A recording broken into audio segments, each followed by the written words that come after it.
यीशु के कादिर और जलाली नाम में आप सबकी सलामती हो। अजीज़ो, आइए आज एक दफ़ा फिर हम खुदा के कलाम पर गौर करें। आप मेरे साथ निकालिए ज़बूर 136 और उसकी 23वीं आयत खुदा के कलाम में से देखेंगे। कलाम में लिखा है, जिसने हमारी पस्ती में हमको याद किया कि उसकी शफकत अबदी है। पाक कलाम के पढ़े और सुने जाने से हम सबको बड़ी बरकत मिले। ज़बूर 136 ये बनी इस्राएल की तारीख का, उनकी हिस्ट्री का ज़बूर है। इस ज़बूर की बड़ी खूबसूरत इसकी कंपोजिशन है, इसको कंपोज बहुत खूबसूरत किया गया है। इसकी 26 आयात है और 26 आयात के अंदर 26 दफा एक ही जुमला जो बार बार रिपीट हुआ है वो है कि उसकी शफकत अबदी है। यह जो ज़बूर है इसके अंदर जब हम देखते हैं कि उसकी शफकत अबदी है तो खुदा की जो शफकत है ये मौसमी नहीं है, ये सदा बहार, हर हालात में उसकी शफकत हमें संभालती और हमारे साथ रहती है। आज जिस बात पर हम कुछ देर के लिए गौर करेंगे वो 23वीं आयत है, जिसने हमारी पस्ती में हमको याद किया।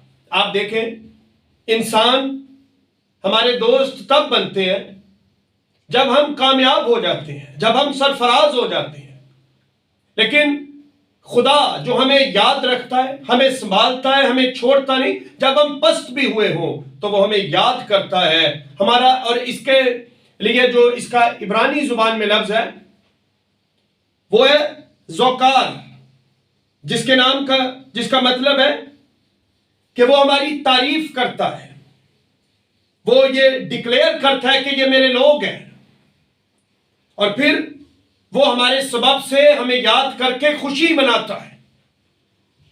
ये इसका मतलब है याद करने का। और आप देखें, जब बनी इस्राएल मिस्र की गुलामी के अंदर थे, जिसको बाइबल मुकद्दस के अंदर लोहे का तनूर भी कहा गया है, तो खुदा ने अपने लोगों को याद किया, उनके जुल्म को, उनकी मुश्किलात पर उसने नजर की और उसने मूसा को भेजा कि जा बनी इस्राएल को, मेरे लोगों को मुल्के मिस्र से और फिरौन के चुंगल से निकाल कर बाहर ले आ। पस्त थे, गुलाम थे, मुश्किल में थे, जुल्म के अंदर थे, लेकिन खुदा की शफकत हमें आज भी संभालती है। और इस ज़बूर के अंदर बनी इस्राएल ने बार बार जिक्र किया कि उसकी शफकत अबदी है। कुलज़म को 2 हिस्से कर दिया कि उसकी शफकत अबदी है। बियाबानों में मन बरसाया कि उसकी शफकत अबदी है। उसने हमारी पस्ती में हमको याद किया, यानी दुश्मन के सामने हमारी तारीफ की, ये डिक्लेयर किया कि ये मेरे लोग हैं। और आप देखें यूसाया की किताब उसका 43वें बाब में हम देखते हैं, लिखा है, और अब ए याकूब खुदावंद जिसने तुझको पैदा किया और जिसने ए इस्राएल तुझको बनाया, यूं फरमाता है, खौफ ना कर, क्योंकि मैंने तेरा फिदिया दिया है, मैंने तेरा नाम लेकर तुझे बुलाया, तू मेरा है। जब तू सैलाब में से गुजरेगा तो मैं तेरे साथ होऊंगा। अजीजों, मसीहों की जिंदगी में, ईमानदारों की जिंदगी में सैलाब आएंगे, मुश्किलात आती हैं, लेकिन अगर हम पस्त भी हो जाए इसके बावजूद भी इंसान हमें छोड़ सकते हैं, हमारे जमीनी रिश्ते हमें छोड़ सकते हैं, पर हमारा खुदा हमें कभी नहीं छोड़ता, क्योंकि उसकी शफकत अबदी है। ये मौसमी शफकत नहीं बल्कि ये सदाबहार शफकत है। इसीलिए आप देखें कि खुदा का बेटा मेरे और आपके लिए पस्त हो गया, यहां तक पस्त हो गया कि सलीबी मौत गवारा की। और आप देखें बाइबल मुकद्दस के अंदर करंथस की कलीसिया को पौलुस रसूल ने कहा कि वो हमारी खातिर गरीब बन गया ताकि हम अमीर हो जाएं, हम दौलतमंद हो जाएं। तो आइए अजीजों, खुदा की शफकत आज भी हमें संभालती है। अगर आप पस्तियों के अंदर हैं, आइए उसकी शफकत को अपनी जिंदगियों के अंदर डिक्लेयर करना शुरू करें। आपको हौसला, तसल्ली, उम्मीद मिलेगी कि खुदा अपने लोगों को कभी नहीं छोड़ता। उसने फरमाया, तू मेरा है, तू सैलाब में से गुजरेगा पर मैं तुझे कभी नहीं छोड़ूंगा। तो आइए, उस वक्त तो मूसा ने उनको मिस्र की गुलामी से निकाला, आज खुदा का बेटा यीशु हमें गुनाहों की गुलामी से निकालने के लिए जिंदा है। अगर इस वक्त कोई इस पैगाम को सुन रहा है, अगर आप पस्त हो चुके हैं, نا امید ہو چکے ہیں, ناکام ہو چکے ہیں, تو خدا آپ کو سرفراز کر سکتا ہے.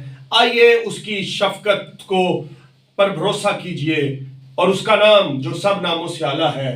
جیسے اس کی شفقت ابدی ہے, اسی طرح عبرانیوں کے مصنف کہتا ہے یسوع مسیح کل اور آج بلکہ ابد تک یکساں ہے. یہ اس کی غیر مشروط محبت بھی ہے کہ ہم کچھ بھی نہیں تھے پر اس نے ہم سے پیار کیا, اپنا فضل جاری کیا اور ہمیں پستیوں سے نکالا اور ہمیں سرفراز کیا. آئیے اگر آپ پست ہو چکے ہیں, نڈھال ہو چکے ہیں, اپنی بیماریوں میں پست ہو گئے ہیں, اپنے حالات سے پست ہو گئے ہیں, تو ایک نام ہے جو حالات بدل سکتا ہے, وہ یسوع کا نام ہے. اگر وہ لازر کی قبر پر جاتا ہے تو دیکھیں حالات بدل جاتے ہیں, وہاں پر موت سے زندگی پیدا ہو جاتی ہے. تو یسوع مسیح کا نام جو پستیوں میں سے نکالتا ہے, وہ میری اور آپ کی خاطر پست ہو گیا تاکہ ہم سرفراز ہو سکیں, کامیاب ہو سکیں.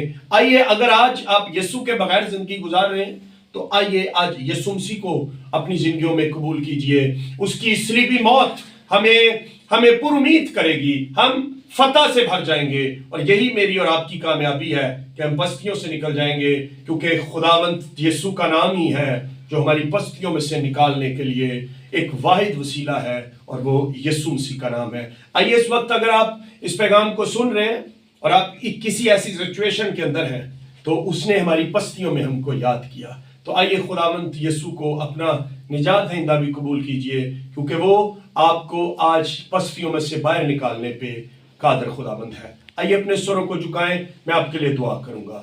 آسمانی باپ, اپنے لوگوں پر اپنا فضل جاری کر. اگر اس وقت کوئی پست ہے, نا امید ہے, وہ یسوع نام سے کامیاب ہو, سرفراز ہو, اور تیری پناہ اس کو مل جائے, تیرا نام اسے مل جائے. اور تیرا کلام ہمیں حوصلہ دیتا ہے کہ اس نے ہماری پستیوں میں ہم کو یاد کیا. یہ زبور ہمیں بتاتا ہے کہ اگر ہم پست بھی ہو جائیں تب بھی خدا ہمیں نہیں چھوڑتا. تیرا وعدہ ہمارے ساتھ ہے کہ میں دنیا کے آخر تک ہمیشہ تمہارے ساتھ رہوں گا. اس وقت جتنے لوگ اس پیغام کو سن رہے ہیں ان کو برکت دے, اور وہ خداوند اس بات کو جانے کہ خداوند اپنے لوگوں کو کبھی نہیں چھوڑتا. یسوع کے نام سے مانگتے اور پاتے ہیں, آمین.